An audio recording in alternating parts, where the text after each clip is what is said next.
Welcome to Beyond the Matrix with Rod Bryant and Jarry Gordon, here on Israel News Talk Radio. Unplug, strap yourself in, because you are about to move beyond the Matrix.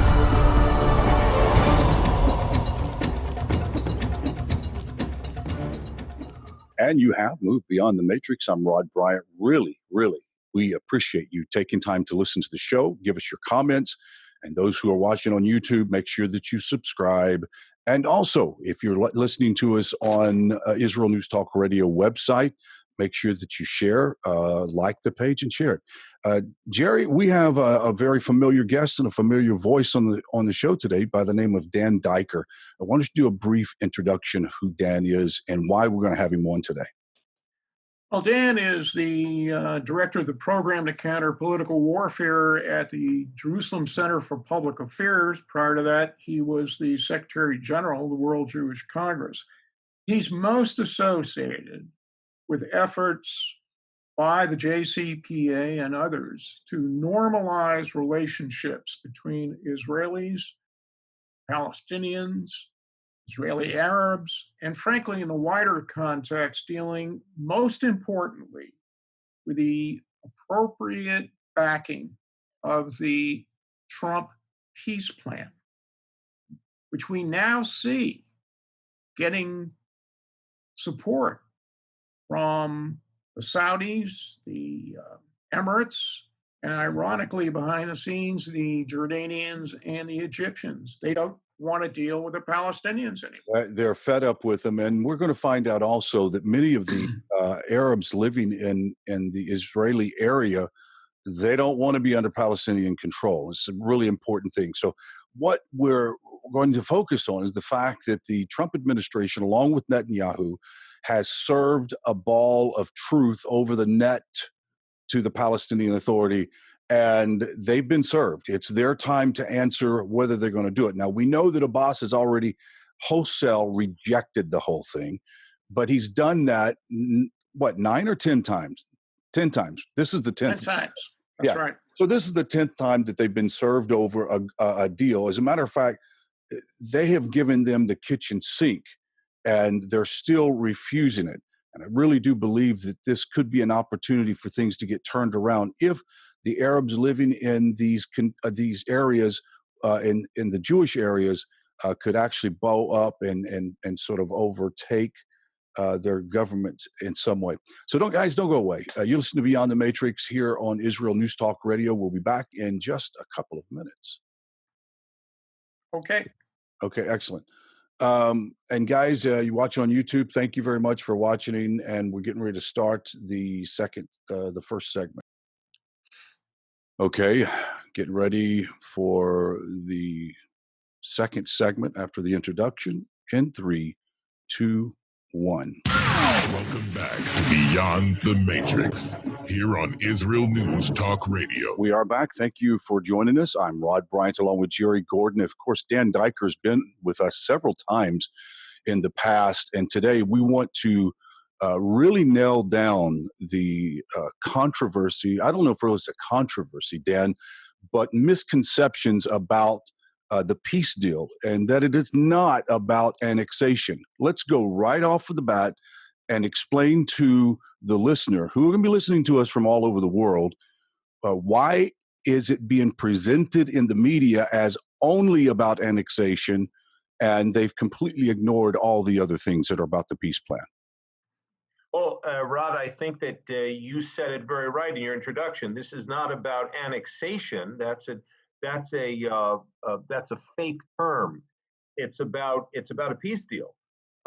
It's the first time in many years, if since the very beginning in 1993, the month was September. Bill Clinton was the president of the United States at that time, and the United States started sanctioning what was known as the Oslo Accords. 1993 was the first of them. 1995 was the second of them. But what the United States had not done since then is to really do its security homework in order to help Israel make the type of security-based concessions that would actually lead to a viable Palestinian sovereign entity, but also a viable Israel. And that's ultimately why all of these past 9 attempts have ultimately failed, because the Palestinians, represented by the PLO, the Palestine Liberation Organization, and their service room called the Palestinian Authority, were unprepared to recognize Israel's ironclad security requirements to survive in this Middle East, which since 1993 has devolved and actually almost self-destructed in terms of a stable state system, as we've seen from 2011. So the international media has helped everybody get this wrong. They're all focusing on annexation. It's not about annexation. Israel, with the United States support, has declared an intention to possibly and maybe probably apply Israeli civilian law to Israeli Jewish communities east of the 1967 lines. That is not an abrogation of international law. That's merely a stage in the application of civilian law as opposed to military law. We had military law until now, Rod and Jerry, and now we want to move to normalization of life in Judea and Samaria, the West Bank, for Israelis and most probably for Palestinians in those areas. And that is why we're talking about the application of Israeli law. It's not sovereignty yet. It is not annexation, because annexation refers to land that is not yours. And this is not the case in Judea and Samaria. Sometime during this interview, I would like to ask, how is this going to impact the Palestinians that live, the Arabs that live in Judea and Samaria? Wouldn't this be a financial boost and security boost for themselves? Rod, Jerry, let's be very clear about what we're talking about here. We're talking about the possibility of applying Israeli civilian law to the Jordan Rift Valley, to Jewish communities throughout Area C of the West Bank, in Jewish communities, and in addition to the whole of the Jordan Rift Valley. Now, there are some 5,500 Israelis there, and very, very few Arab residents of those areas.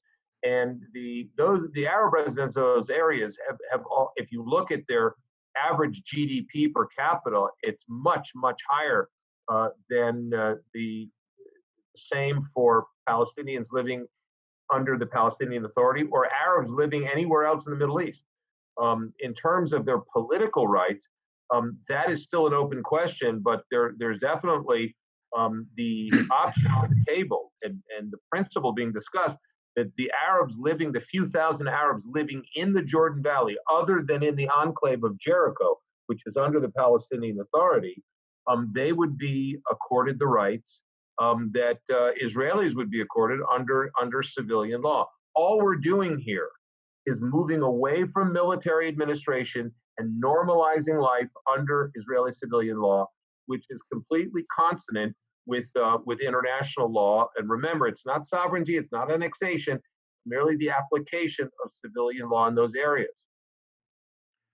Dan, colleague Abu Khalid Tomei just published an article dealing with the problem about the PA rejecting those Oslo II agreements structured in 1995.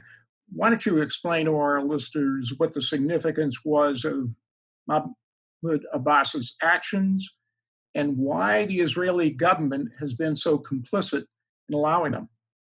Well, Mahmoud Abbas on May the 19th declared in a cabinet meeting in Ramallah that he would cease all cooperation, including security cooperation with the state of Israel, and cut off, he had previously cut off all contacts at a senior level anyway with the United States administration.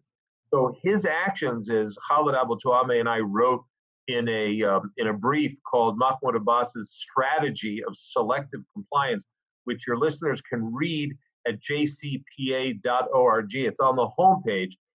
Will give you a very bottom line assessment of the violation that Mahmoud Abbas continues to undertake, even while he's accusing Israel of violations. It's not the case. The case is that his unilateral cessation of security cooperation with Israel is a fundamental and material breach of his obligations under Oslo. Now, those material breaches, as you pointed out in the introduction, Jerry, started 27 years ago, just after Mr. Arafat, at that time chairman of the PLO, had signed with Israel.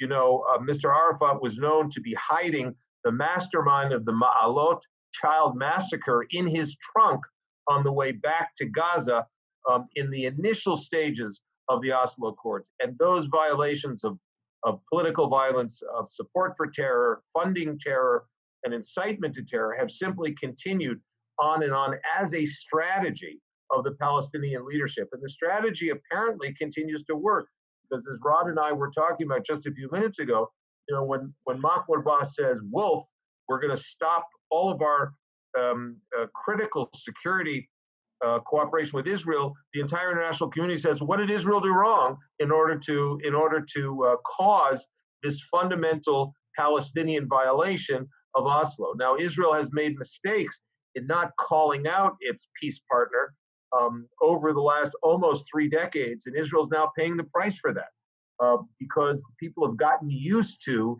siding with the Palestinian Authority, even though their very declaration on May 19th for the international community to recognize the state of Palestine as a full member state of the General Assembly of the United Nations is by itself a fundamental breach of the Oslo Accord. That is really interesting. Go ahead, Jerry. Dan, why are the leaders of the settler councils in Judea, Samaria, and the Jordan Valley opposing the Trump peace plan? Well, Jerry, there is an ongoing debate within the communities and the leaderships of the communities east of the 1967 lines that some, in a derogatory way, call the settlers. You know, the settlers has almost come to be known as the N-word for white racists regarding African American people. I mean, it's that denigrative of who these fine people are. I happen to be a settler myself, being just outside Jerusalem in Efrat. You know, and I guess they call me a deplorable, but I'm a proud deplorable. And what has happened is there is a debate among the settler community. I would say the more moderate diplomatic view, to which I subscribe, by the way, is that the U.S. peace plan is an important staged developed diplomatic process for Israel to enter into, because it recognizes Israel's historic and legal rights in Judea and Samaria. The other side of the debate, which is led by the Samaria local council leader, Yossi Dagan, who's a great man and he's been a very good leader. I disagree with him in his black and white assessment of the U.S. plan and his opposition to the plan, in which he believes that the plan will lead to the destruction of Israel because it will give the PLO and the Hamas and other terror or terror supporting organizations a deep, sovereign foothold in the heart of Israel. I believe that for those people who have read the 181-page U.S. Vision for Peace, the Palestinians will have to demilitarize. That includes demilitarizing and disarming the Hamas and the Palestinian Islamic Jihad in Gaza. That means that they will have to allow Israel to have a security footprint in the upcoming Palestinian state. They'll have to stop funding terror, inciting to terror. There are so many prerequisites that the Palestinians will have to adhere to that it seems like there'll be very little chance that they will step up to the plate and agree. When we come back, Dan, I want to pick up this sort of main line of thinking.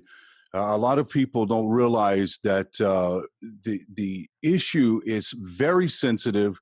for the people that live there. It's also very sensitive for the Arabs that live there, because I'm not sure that they want to be under Arab control. I mean, under Palestinian control. It's something we can pick up in a little bit. Guys, don't go away. We're going to a break.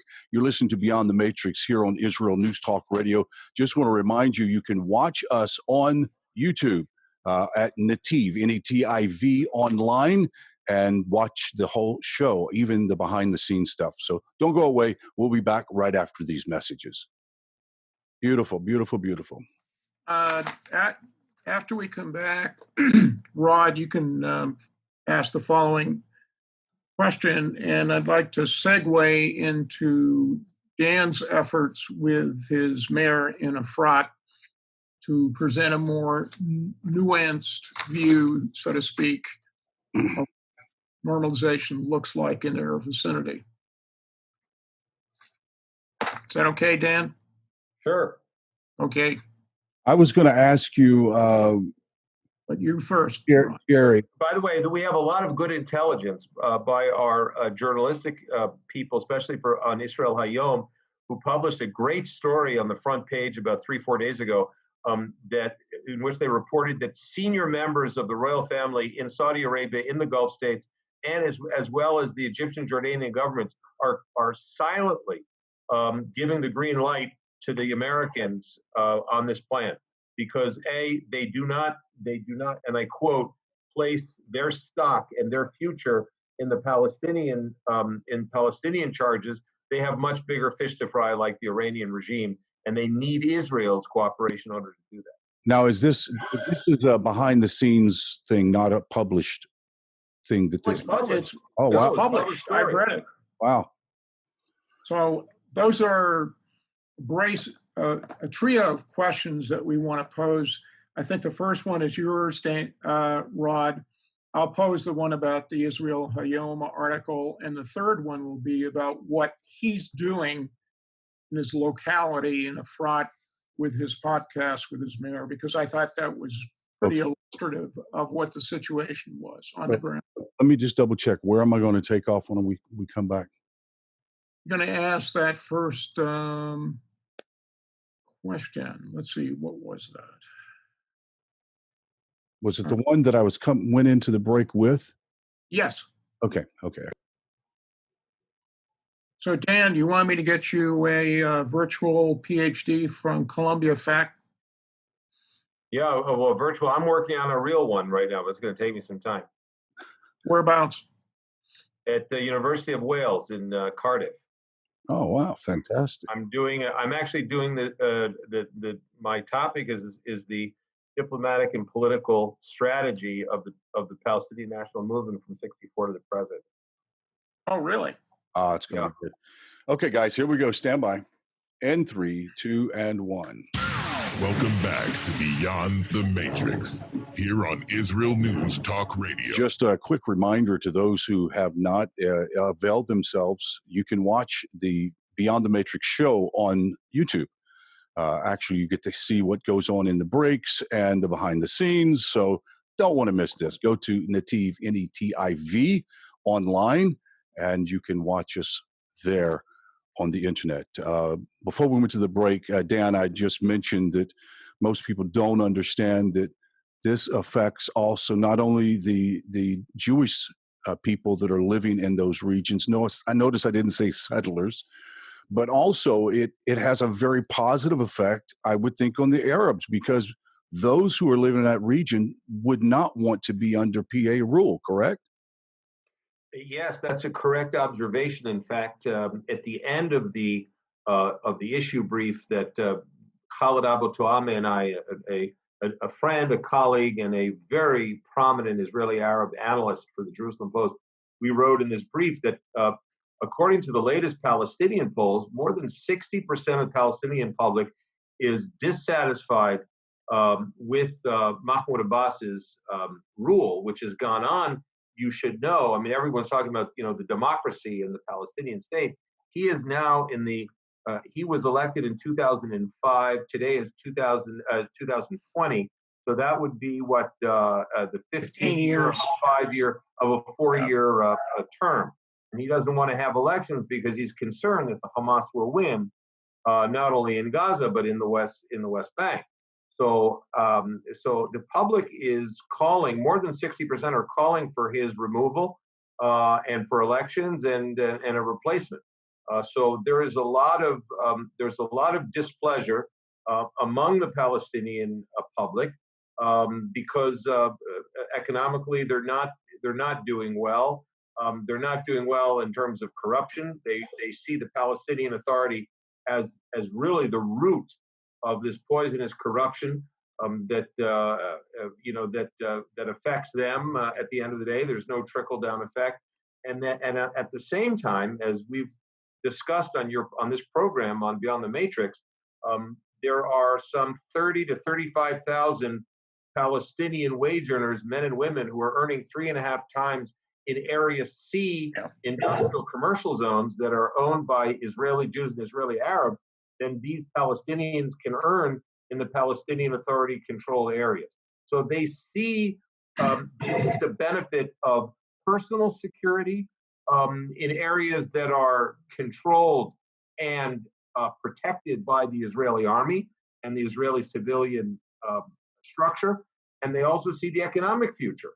So this is something that really annoys the Palestinian leadership, because they've been failing at this egregiously since 1996, and that's why Mahmoud Abbas keeps assaulting Israel, because he wants to distract from this domestic lack of this domestic concern and discontent towards Palestinian Authority rule.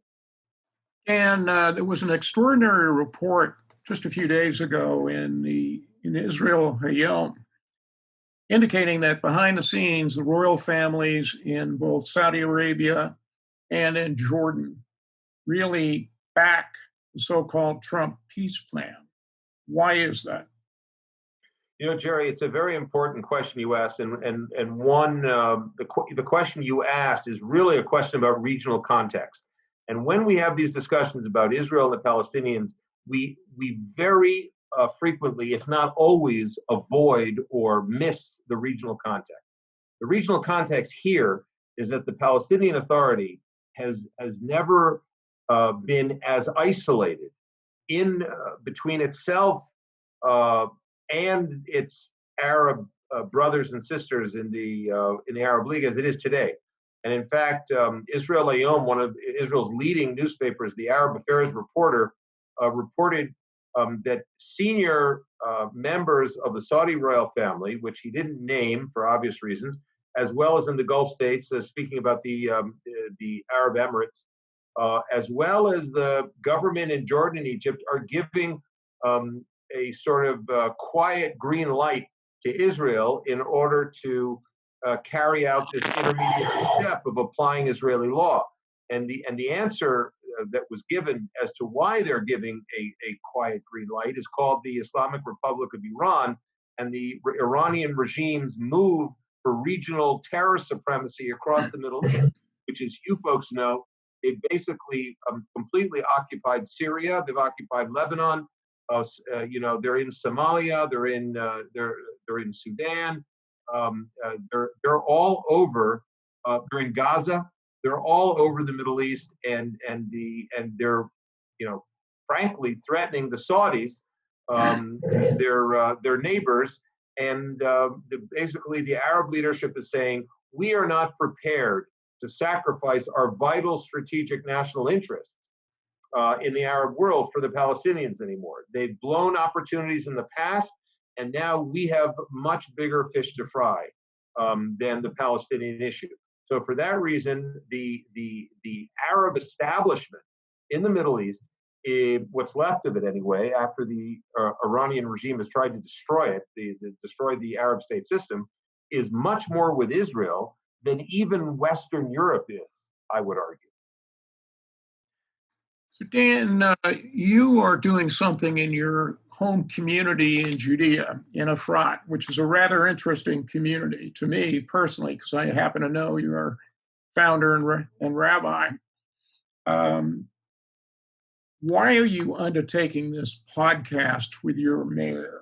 What is the background and what is the objective?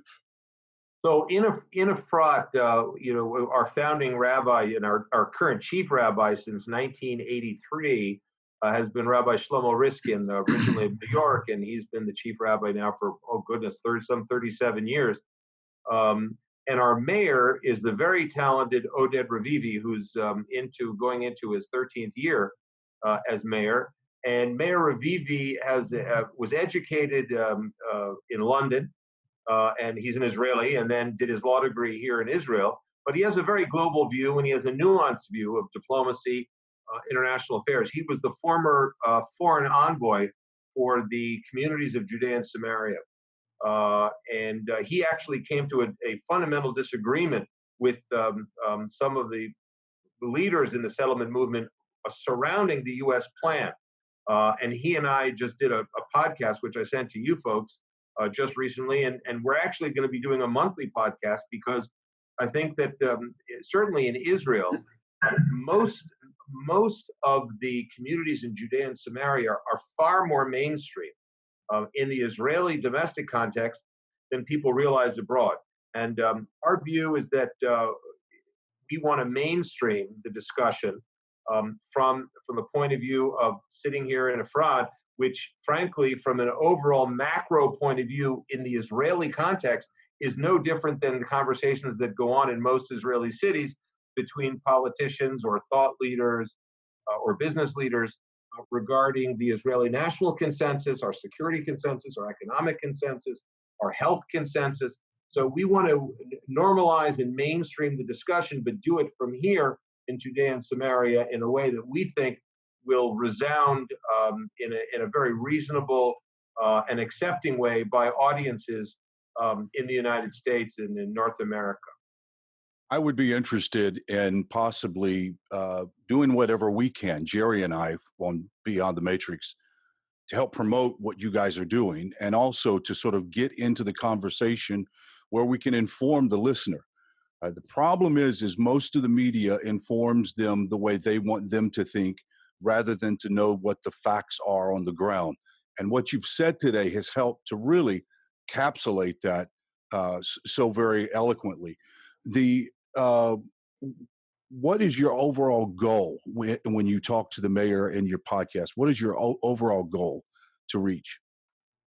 Our overall goal is to embrace our friends and allies in the Christian community, in the Jewish community, even in the Muslim community, and people, as you point out so well, Rod, and you too, Jerry, that people don't have the facts. And we live in a world, especially in the West, in a world that used to be based on facts. I know when I went to Harvard College, and I got a good education, it was called a liberal arts education.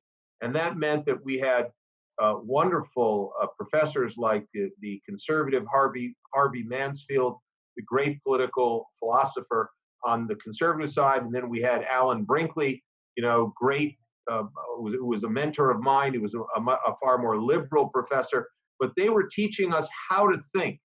And today, unfortunately, in too many circles in North America, universities are teaching their students what to think. Yeah, it's become indoctrination, not education. It has, and I'm a big fan, as you are, of fact-based and evidence-based presentations and consideration and debate. And I'm open to both sides of the debate, but they have to be based, as you say, on facts. And that's what we try to bring on Beyond the Matrix, which is why I appreciate this platform, because in Beyond the Matrix, you may have certain political and diplomatic positions, but you always lay out the questions fairly and consider both sides of the issue. And that's where what we're doing in Efrat between Mayor Ravivi and myself is we want to bring fact-based analysis to the discussion. And when people, as I said earlier in this program, in this broadcast, when people think of settlers, they think of Jews with horns and these huge teeth coming out. Is that's what the Palestinian Authority tries to do? wearing camel hair coats and the whole 9 yards. Dan, we're going to have to go to a break, so I don't want anybody to go away. We have one last segment with you. Guys, I really appreciate you sticking around. Want to remind you, if you're watching it on YouTube, thank you so much. Subscribe right there on the subscribe button, and also leave us some comments. We really appreciate all of the great comments you guys make. You listen to Beyond the Matrix here on Israel News Talk Radio. We'll be right back after these very important messages. Okay, after the break, I think you might want to ask what is the U.S. peace plan as a challenge to the Palestinians, because it's a sea change in the American attitude, in the American government's attitude to the Palestinians. It puts them on in the hot seat for the first time. Good. That's the question we'll ask coming out. Jerry, do you want to do that or what? yeah, I'll do that. But I think going on further, Dan, do you want to deal with the Yamina block, or is that too arcane? I don't know. I mean, it might be too domestic. I'm sorry, can't hear you. Go ahead. I think it might be too much inside baseball. I don't think that people can make the distinction. All right, that's out of it. Okay. So let's see. How unified is the unity government? That's a fair question. That's fair. Okay. Now, what was I going to ask him, Rod? I'm getting old. About why this is this a challenge to the Palestinians? Is this? Yeah. Okay. It's a sea change. It's a sea change. change. The government's view of the Palestinian Authority. Not sea biscuit, but sea change. Right. Okay. Right, exactly. Okay. Stand by for a minute here.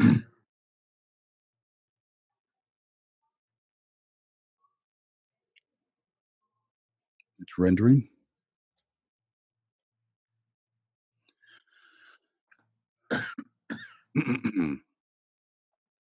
Also, Jerry. Yeah. Do me a favor when you cough. Before you cough, try to mute, because what happens when it breaks the, what do you call it? The compressor, it's like boom, it's like really loud. At first I didn't know what it was. Couldn't figure out what it was. So, you know, maybe for the show, the title of the show, I mean, you can really make it sexy. Like, you know, has the United States put the Palestinians in the hot seat? Or, I mean, it's a real shift. Are the Palestinians in a hot seat? Yeah. I mean, you know, have the Palestinians, they've been called, you know, have they been outed, or they're put in the hot seat, or is it a moment? It's a moment of a moment of those guys. It's a moment of truth. It's a moment of truth for the Palestinian Authority. Right. Denouement for the Palestinians. Okay, here we go. In 3, 2, and 1. Welcome back to Beyond the Matrix, here on Israel News Talk Radio. We really appreciate you guys sticking around during the whole last segment as well. You're listening to Beyond the Matrix. We have Dan Diker with us, Jarry Gordon, our producer. And Jerry, I'm going to bump it over to you so that you can ask the next question that we talked about during the break. Dan, why is this such a sea change in terms of the status of the Palestinians in this, quote, global commentary? Well, Jared, really is the U.S. Vision for Peace and its accompanying plan is a sea change in terms of the United States government putting the Palestinian leadership in the hot seat. They have, after so many years, nearly 30 years of saying no, no, and no, and continuing with incitement to violence and demanding that they have a state all the way up to the 1967 lines in English. When in Arabic, they're talking about all of what they call mandatory Palestine from the Jordan River to the Mediterranean Sea. This American government has done its homework. They did it for 2 years on a listening tour with Special Envoy Greenblatt and Ambassador Friedman and Jared Kushner, who was overseeing it and reporting to the president. And what they realized is you can have a Palestinian state, but the Palestinians have got to step up to the plate and stop the deception. And the deception is that the deception is that they made people believe that they would come to an end of conflict, when in fact they've said no to 9 offers in a row since 1936, and then clearly since 2000, they almost got 100% of what they wanted, and they still said no. They didn't end the conflict, and they continued the incitement to violence. They continued paying terrorists and their families, incentivizing them to kill Jews. And this government has said that all of that is a precondition. It has to stop, and that as well as by recognizing Israeli rights, Jewish rights in the land of Israel, it has really put at the same time offering the Palestinians a very robust state with a $50 billion development budget support plan attached to it, which the Palestinians, in my assessment, will never receive again outside this framework. It really places them in a moment of truth. And the question is, if they're really serious about having their own sovereign entity, that really will look like something between Hong Kong, on the Mediterranean, with Gaza, and as well as having an incredible Macau type of, upper middle class population, sovereign in a sovereign entity in the West Bank. Now is their time to step up to the plate. This administration has realized that it is money time for the Palestinian leadership. Don't you believe that the reason why the Palestinian leadership is not moving forward and will not move forward is it benefits them more to not do it, them personally, those who are in power, because that's their money tree at this point. Wouldn't you think so? Yeah, well, that's what Palestinian commentators say.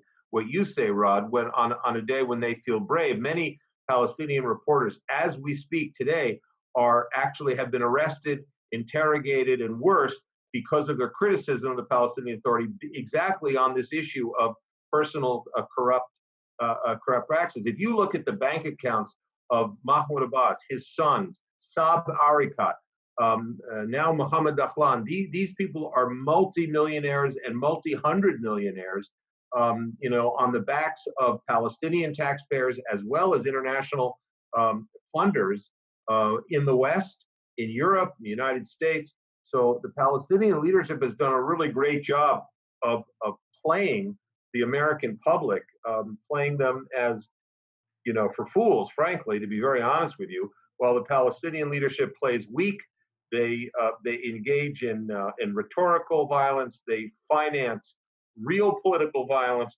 and they say no to every offer that they've been given. This administration has done its homework, and they say no more of this game playing. And that's why this is really, as I said before, a moment of truth for the Palestinians. If they don't come up to the plate and start playing ball as mature pre-state leaders, they're going to go down into the dustbin of history as having failed their people. I want to shift a little bit. Jerry, you have a line of questionings about the government, the new Netanyahu government. Can you go ahead? Well, but basically, Dan, how unified is this unity government at the moment? Well, Jerry, after goodness gracious, almost a year and a half of without having a government, we had an interim government under Prime Minister Netanyahu since the government fell in November of 18. So we have this what's called national emergency government with rotating prime ministers, the first time in Israeli history that there are alternate prime ministers with the same status, essentially, between Netanyahu and Mr. Gantz, General Gantz, who broke away from his blue and white coalition to lead his faction into the government. Funny enough, it's a very broad government because you have two members of the Labor Party, two leading members of the Labor Party, and you have the blue and white, the resilience faction of the larger blue and white coalition. You have the Likud and the religious party. So it is a broad government. I think many people in Israel regret the fact that the Yamina party, which is the hawkish right of the Likud party, is in the opposition because they couldn't negotiate an agreement that they could live with. And then also Yvette Lieberman's party Israel, our home, is also in the opposition, and they were really the, if you want to call it Mr. No, they could have helped form a government the last two times that they refused because they had specific demands that were not met. But this is a broad government. It seems to be. It seems that there's a lot of interest in having this government serve out its time. It should last at least 3 years. That's the current rotation agreement. A year and a half for Mr. Netanyahu, a year and a half for General Gantz. I would submit to you, it may be increased to 2 years for Mr. Netanyahu and 2 years for Mr. Gantz as we move forward. It may well be that the Yamina party enters the coalition. So this is right now a 73 mandate government, and it looks like there's a lot of interest after two failed elections and failures to form those coalitions, that people are very interested in making this work. There are 36 ministers and a number of deputy ministers. People want stability now in Israel, especially with the COVID-19 not resolved. And Israel has very serious security problems generated by the Islamic Republic of Iran on all borders. So people want stability. They want economic stability. They want security. And they want health security. Those three issues and requirements are enough to make sure that this government lasts a good long time. Dan, we had a recent visit by Secretary of State Pompeo. He had a couple of things on his agenda. What were they? And also, what is the story about pullback by Israel on China activities and investments there? Well, Secretary Pompeo made a lightning 6 or 7 hour trip to Israel a couple of weeks ago, and there was a lot of speculation as to what the purpose of, what was it that was such a burning issue that required the Secretary of State to take a sort of a riskier trip in the context of COVID-19 and to zip into Israel for less than half a day. What was the burning issue that couldn't have been solved on Zoom or on the telephone? And there were some that said, "Oh, he was definitely going to talk about the peace plan." And then we said, "No, he could do that on the phone. There's no reason for him to come to Israel." The real reason, I think, came to light with Israel's recent decision in order to award a contract for a major desalinization project in central Israel to an Israeli company, as opposed to what was formerly a leading Chinese company that was the lead candidate for such a contract. They did not. That reversal, I think, reflects the reason that Secretary Pompeo came to Israel. As we know, the Secretary, the President of the United States, Mr.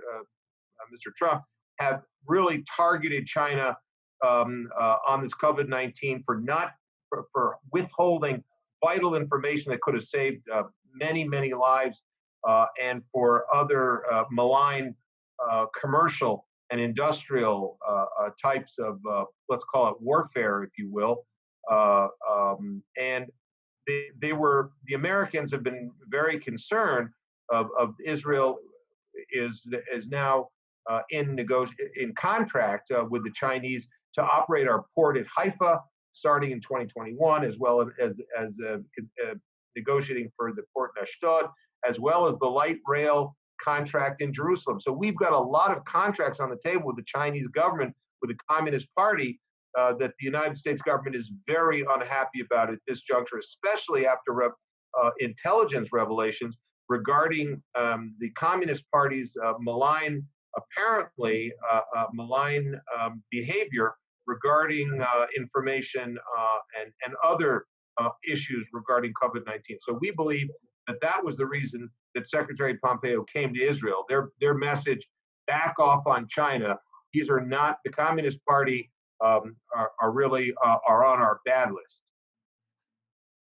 We only have about 30 seconds or so. Is there anything else that you would like to add to that before we go? Or how can people get a hold of you, et cetera? Well, everybody's welcome to join our constantly refreshed analyses on the JCPA website. That's jcpa.org. I'd invite everyone to follow me at Dan Diker 84 which is my Twitter handle, in which we discuss these things on a daily basis. And I would hope that everyone would retweet Beyond the Matrix. A great program, great to be here. And look, we've got a lot of challenges in the Middle East, and we at the Jerusalem Center try to keep our fingers on the pulse and offer you the best analysis, fact-based, that your listeners and readers and audience can appreciate. I really appreciate you saying that. And guys, don't forget, if you're on YouTube right now, make sure you subscribe. And for those who are listening on Beyond the Matrix, thank you very much. Make sure that if you want to email us, it's either Rod or Jerry at IsraelNewsTalkRadio.com. Rod or Jerry, not Rod or Jerry, two different emails. Send us an email and let us know what you think or ideas, etc. So until next time, we'll say shalom, shalom, and to you guys later. Shalom from Jerusalem. Okay, good. Excellent. Dan, can I ask you a question? Sure. Whose picture is over your right-hand shoulder? It looks familiar. Oh, this one? Yeah. My right-hand shoulder. Well, there are a few of them. There's one of me about 30 years ago. Are you? And is this that one you mean? You mean this one? That's my father-in-law. That one on the motorcycle? No. Move here. It's for us. It's to the lower left of the clock at 7 p.m. Oh, that's me. That is you. That's me 30 years ago. Are you in uniform? No, that was a headshot. In my old life, I used to do some acting. Oh, okay.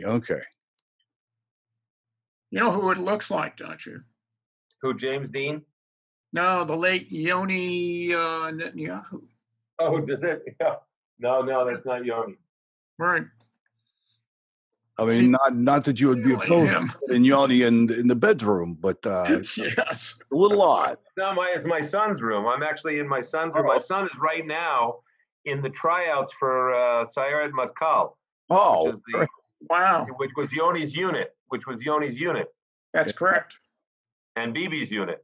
That'll make you proud, there, won't it? So we'll see. I hope he makes it. It's a week long tryout, and he's in at the end of his second day.